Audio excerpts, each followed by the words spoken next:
Hi friends, నా పేరు హేమంత్. మీరు చూస్తున్నారు ఎస్హెచ్కే క్యూరియస్ హంట్.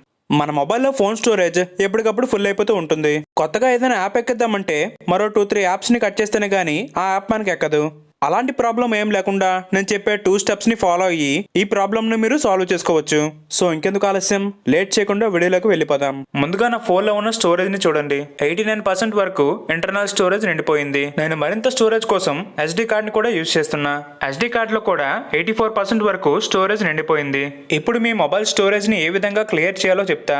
ముందుగా మీ మొబైల్లో ఉన్న సెట్టింగ్స్ ఆప్షన్ని ఓపెన్ చేయండి. పైన సెర్చ్ బార్లో స్టోరేజ్ అని టైప్ చేయండి. అలా టైప్ చేయగానే మనకి స్టోరేజ్ ఆప్షన్ కనిపిస్తుంది. దానిపై క్లిక్ చేస్తే మీకు ఈ విధంగా ఓపెన్ అవుతుంది. ఇక్కడ మీరు చూసుకుంటే క్యాచ్డ్ డేటా అనేది 4.92 జీబీని ఆక్యుపై చేసింది.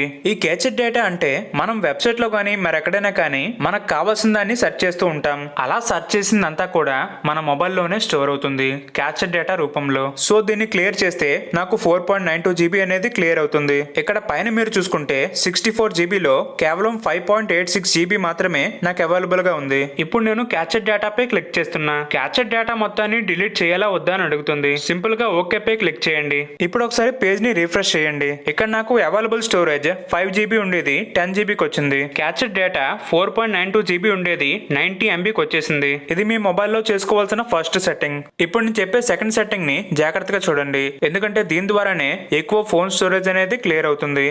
ఇందాక మనం టైప్ చేసిన స్టోరేజ్ ని క్లియర్ చేసి అక్కడే యాప్స్ అని టైప్ చేయండి. మీకు యాప్స్ అనే ఆప్షన్ కనిపిస్తుంది, దానిపై క్లిక్ చేయండి. తర్వాత మీకు మేనేజ్ యాప్స్ అని కనిపిస్తుంది, దానిపై క్లిక్ చేయండి. అప్పుడు మీకు ఇంటర్ఫేస్ ఈ విధంగా ఓపెన్ అవుతుంది. ఇక్కడ మీకు సార్టెడ్ బై స్టేటస్ అనే ఆప్షన్ కనిపిస్తుంది, దానిపై క్లిక్ చేసి 4th ప్లేస్ లో ఉన్న యూజ్డ్ స్టోరేజ్ పై క్లిక్ చేయండి. ఇలా చేయడం వల్ల మన ఫోన్లో ఏ యాప్ అయితే ఎక్కువగా రన్ అవుతుందో, ఏ యాప్ మన మొబైల్లో ఎక్కువ జీబీని ఆక్యుపై చేసిందో చూపిస్తుంది. నేను యూట్యూబ్ ఎక్కువగా వాడుతుంటా, అందుకే నా మొబైల్లో 7 జీబీ వరకు ఆక్యుపై చేసింది. ఇప్పుడు నేను యూట్యూబ్ పై క్లిక్ చేస్తున్నా. అప్పుడు ఈ విధంగా ఓపెన్ అవుతుంది. కింద మనకి క్లియర్ డేటా అనే ఆప్షన్ ఉంది, దానిపై క్లిక్ చేస్తే clear all data, clear catchy అనే ఆప్షన్స్ కనిపిస్తాయి. మీరు క్లియర్ క్యాచీని సెలెక్ట్ చేసుకొని ఓకే చేయండి. తర్వాత క్లియర్ ఆల్ డేటాని కూడా డిలీట్ చేసుకోండి. క్లియర్ క్యాచీని డిలీట్ చేసినా ఏం కాదు, మన ఫోన్లో స్పేస్ క్లియర్ అవుతుంది. కానీ క్లియర్ ఆల్ డేటాని ఎప్పుడు డిలీట్ చేయాలంటే మనకు ఆ యాప్లో ఎటువంటి ఇంపార్టెంట్ ఇన్ఫర్మేషన్ లేనప్పుడు. ఒకవేళ ఆ యాప్లో ఇంపార్టెంట్ ఇన్ఫర్మేషన్ ఉందనిపిస్తే క్లియర్ ఆల్ డేటాని డిలీట్ చేయొద్దు.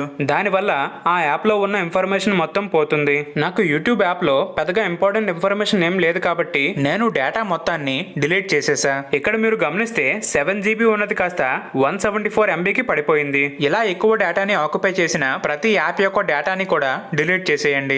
అవన్నీ డిలీట్ చేశాక నా మొబైల్లో ఉన్న స్టోరేజ్ని చూస్తే 47%కి వచ్చేసింది. ఇక మిగతా టిప్స్ విషయానికి వస్తే మీ మొబైల్లో ఉన్న చెత్త యాప్స్ అన్ని కూడా డిలీట్ చేసేయండి. అంటే మీకు అసలు యూజ్ లేనివి, పనికిరాని యాప్స్ అన్ని డిలీట్ చేసేయండి. ఫొటోస్, వీడియోస్ ఇంపార్టెంట్ కానివైతే డిలీట్ చేసేయండి. దాని ద్వారా కూడా మీకు స్పేస్ కలిసి వస్తుంది. ఇప్పుడు నా మొబైల్లో SD కార్డ్ స్టోరేజ్ కాకుండా కేవలం ఇంటర్నల్ స్టోరేజ్ మాత్రమే 28 జీబీ ఖాళీగా ఉంది. ఇది ఫ్రెండ్స్, ఈ వీడియోలోని ఇన్ఫర్మేషన్ యూస్ఫుల్ అనిపిస్తే లైక్ చేసి 10 మందికి షేర్ చేయండి. Thanks for watching. జై హింద్.